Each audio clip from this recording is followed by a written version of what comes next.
एक ताकतवर बनाएगी। और जो सपना डॉक्टर बाबा साहेब अम्बेडकर ने और महात्मा फुले ने और महात्मा फातिमा बी ने जो सपना दे देखा था, उस सपने को ताकतवर बनाएगी।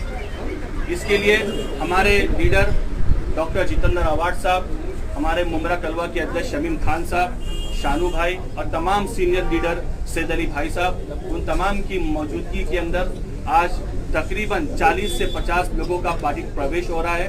और हम ये उम्मीद करते हैं, हम ये आशा करते हैं, ये उम्मीद करते हैं कि ये नए लोग जो पार्टी प्रवेश कर रहे हैं, ये पार्टी को मजबूत करेंगे और शिव शाहू फुले अम्बेडकर की जो विचारधारा हमारी है, उस विचारधारा को मजबूत करेंगे। आज हमारी पार्टी को मजबूत करने की ज़रूरत इसलिए है क्योंकि आपने देखा होगा कि महाराष्ट्र का वो बहुत सारा उद्योग, वो बहुत सारा बिजनेस जो हमारे महाराष्ट्र के अंदर था, वो गुजरात लोग लेके चले गए हैं इस वक्त। इसीलिए हमारे महाराष्ट्र को मजबूत करने की जरूरत है। और जो विचारधारा शिव शाहू फुले अम्बेडकर और मौलाना अबुल कलाम आजाद साहब की विचारधारा है, उस विचारधारा को मजबूत करेंगे। इसीलिए हमारे लीडर डॉक्टर जितेंद्र आवाड साहब आपके सामने मौजूद है और वो सारी बातें आपके सामने रखेंगे।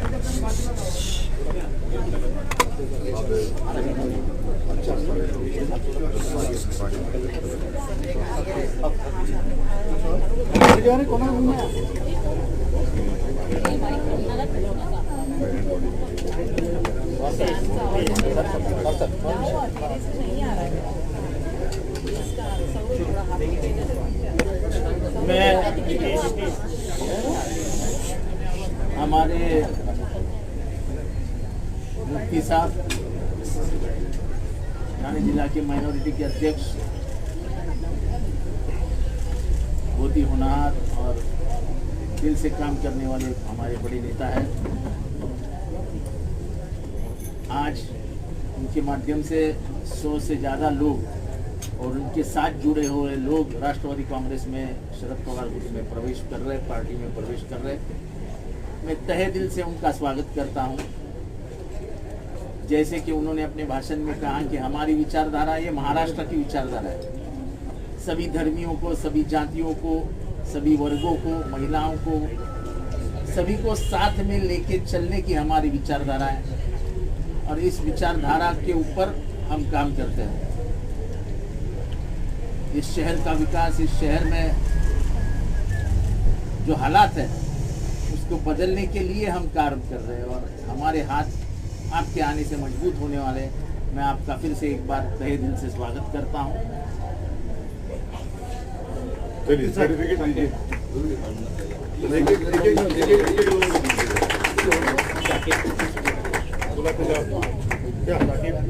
साहब इनकी नुकती आ रही है,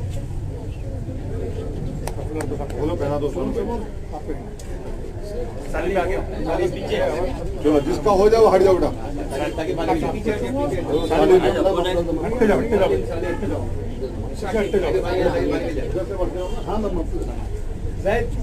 जैद आ गया, चलो जिसका हो जाओ हट जाओ।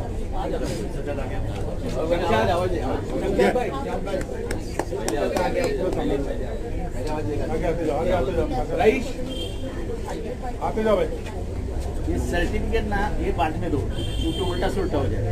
नहीं बरोबर है साहब, जैसे 2 मिनट लगेगा। ये तो ये हमार नीचे हमार नीचे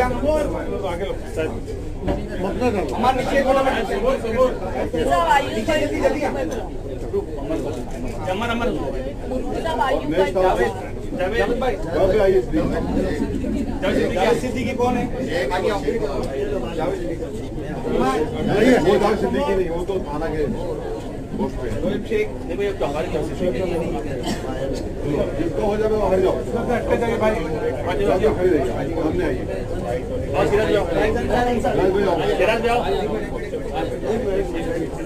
हो गया वो साइड में हो जाए वो हट जाए प्लीज। मसला दो आपके मुद्दा दो ना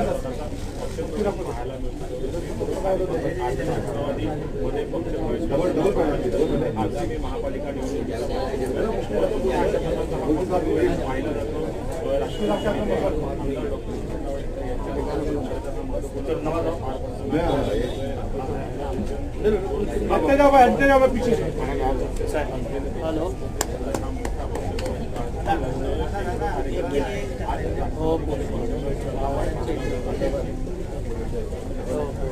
जैसा क्या जैसा क्या चलो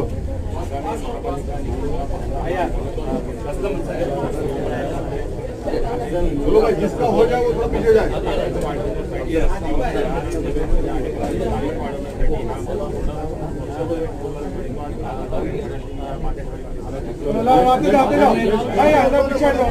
जिसका हो जाए वो हट जाए, हो जाओ दिखा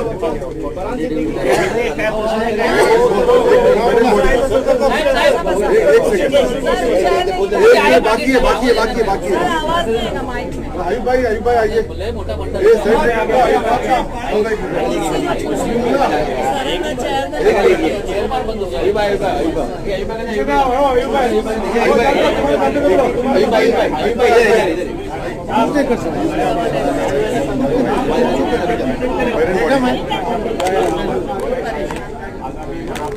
बाबा आइए भैया।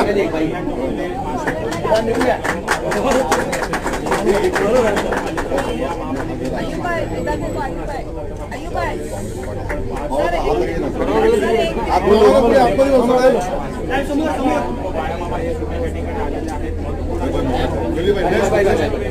नहीं हो चलिए चलिए आइए।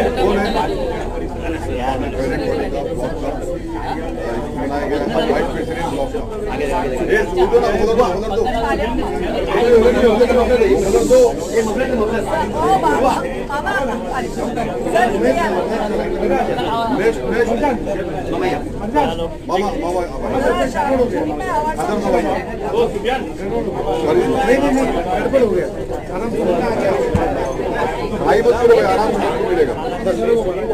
ओके चलो आप आइए आप इधर आइए। एक मिनट का बेटा, एक मिनट ह्यांचं होऊ दे, गडबड नका सगळे एकदम गडबड हे हो। चलिए नेक्स्ट कौन है भाई, आइए अजीम आ लो। चलो अगला कौन है? एक भाई आप आइए। अभी लीडिंग है क्या? आप पार्टी के साथ खाना खिला के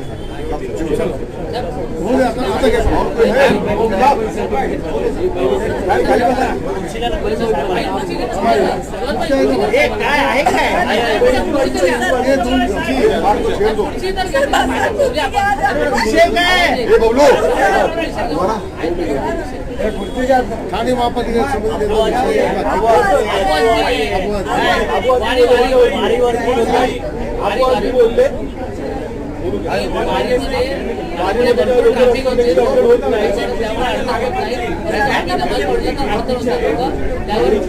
तक्रारी करतात। वारी जर सुरू आहे, या वारीमुळे अनेक ठिकाणी लोकांना अडचण होते, वाहतूक कोंडी होते आहे, भरपूर त्रास होते, रस्ते सगळे जाम होत आहे। परंतु ज्या वेळेला आम्ही नमाज पडतो त्यावेळेला रस्त्यावर उतरलो तर लोक आमच्याबद्दल तक्रार करतात, आम्ही कधी वारीबद्दल आजपर्यंत पोहोचलो नाही। त्यामुळे दोन समाजामध्ये त्याला काही त्रास नाही, पण नमाजला त्रास येतो। आता काय समजतं हिंदी भाषा पक्षप्रवेशावरती घेऊया आणि नाही ते प्रश्न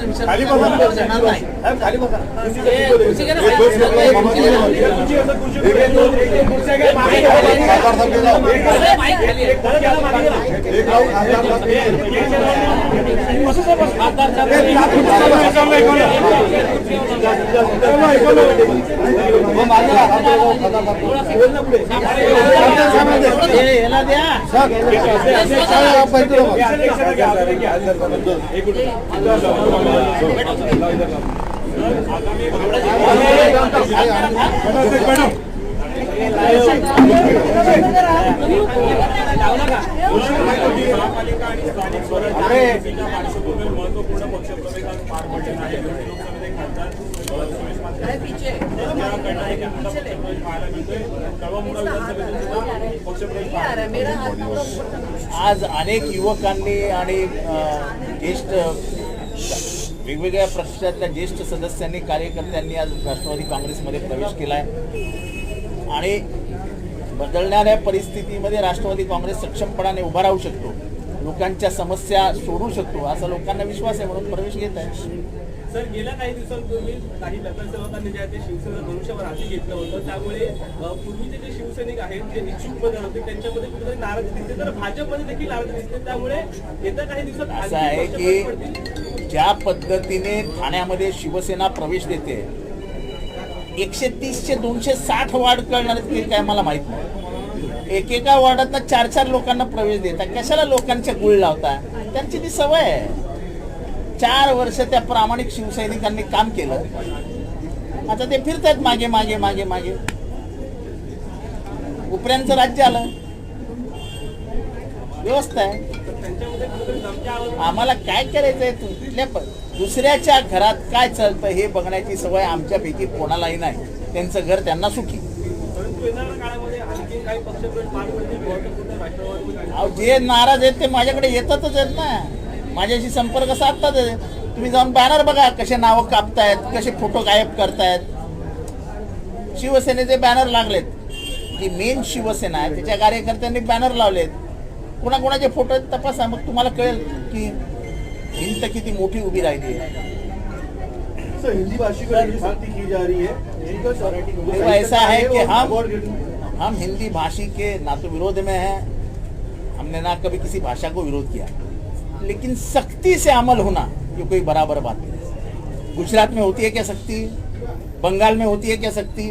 तमिलनाडु में होती है क्या सख्ती? उड़ीसा में होती है क्या सख्ती? महाराष्ट्र में क्यों? क्यों? हमने ना कभी हिंदी भाषी के ऊपर राजनीति, देखो इनको राजनीति करनी है धर्म के नाम पे, इनको राजनीति करनी है जात के नाम पे, इनको राजनीति करनी है भाषा के नाम पे. अब ये कहना कितना जायज है कि जो अंग्रेजी बात करते कुछ दिनों में उनको शर्म आएगी. अंग्रेजी ये अंतरराष्ट्रीय भाषा है. दुनिया के हर दरवाजे पे जाओगे तो आपको इंग्लिश में ही बात करनी पड़ेगी. और मैं तो कहूंगा कि कोई भी माँ बाप अपने बच्चे को बड़ा देखना चाहते हैं तो उसको अंग्रेजी पढ़ाइए. आपके बच्चों की जिंदगी तबाह मत कीजिए. अंग्रेजी नहीं आएगी तो दुनिया के दरवाजे पे वो खड़ा नहीं रह पाएगा. देखो ये हिंदी भाषा अंग्रेजी को गाली देना ये सब बच्चों पे पड़ रहा है सर. ऐसा है कि अंग्रेजी हिंदी ये सब भाषाओं के ऊपर जो राजनीति शुरू हो गई है ये सिर्फ और सिर्फ राजनीतिक है, सियासती मामला है. हम अंग्रेजी स्कूल में पढ़े हैं, हम क्या मराठी बात नहीं करते क्या? हम हिंदी बात नहीं करते क्या? हमारे जमाने में ना हमारे माँ बाप ने कोई सख्ती की थी ना स्कूल ने कोई सख्ती की थी, तो हम बात नहीं करते. ये क्या नया राजनीतिकरण हो रहा है? ये सिर्फ और सिर्फ वोट, बाकी कुछ नहीं है. वोट की राजनीति है और कुछ नहीं. सर, मराठीमध्ये सर हिंदी भाषेचा वाद सध्या पाहायला मिळतोय. हे जाणून बुजून तू टाळी मार, मी टाळी मार, तो काही टाळ्या वाजत बोल काय वर्षांनी आज बैठक घेणार आहे. मला काय करायचंय ते कुठेही जाऊ दे ना परिस्थितीला, माझा काय संबंध त्यांच्याशी. अमित शहा म्हणतात की भविष्यामध्ये इंग्रजी जी आहे ही इंग्रजी भाषा बोलली जाणार आहे, त्यामुळे कुठे गळचेपी होईल का मराठीची असं वाटतं की? असं आहे की भाषेला जगामध्ये अशी लोक आहेत जे 30 भाषा बोलतात. 30 भाषा. आपण आहोत कुठे? कोणावरती जबरदस्ती करून काहीच होत नाही. खायची जबरदस्ती, राहायची जबरदस्ती, कपडे घालायची जबरदस्ती, हे खाऊ नका, ते खाऊ नका, हे बोलू नका, ते बोलू नका, हे वाचू नका, ते वाचू नका. अरे काय लावलंय काय? जसं मी सांगितलं, अरे आम्ही तर इंग्रजी शाळेत गेलो होतो, आम्हाला कोणी मराठी शिकवलं होतं, पण आम्ही कुठे मराठीत कमी पडतो का? आम्ही हिंदीत कमी पडतो का? आम्ही इंग्लिशमध्ये कमी पडतो का? अरे सरस्वती आहे ती,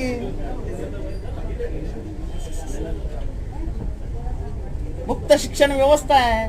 कशाला जबरदस्ती करता? 3 भाषांची जबरदस्ती तुम्ही करणार, काय गरज आहे? जबरदस्ती करू नका. आई वडिलांना, शिक्षकांना जे शिकवायचं ते शिकवू द्या, पोरं शिकतातच. आणि हे बोलणं की इंग्रजी बोलणाऱ्यांना लाज वाटेल, अरे कशाला लाज वाटेल? जगाचा दरवाजा ठोठवायचा असेल तर तुम्हाला ओपन द डोअरच म्हणावं लागेल. मी प्रचंड अभिमान बाळगतो, मला प्रचंड माझ्या भाषेबद्दल स्वाभिमान आहे. ती माझी आई आहे, माझी मातृभाषा आहे. माझी मातृभाषा माझ्या जागी.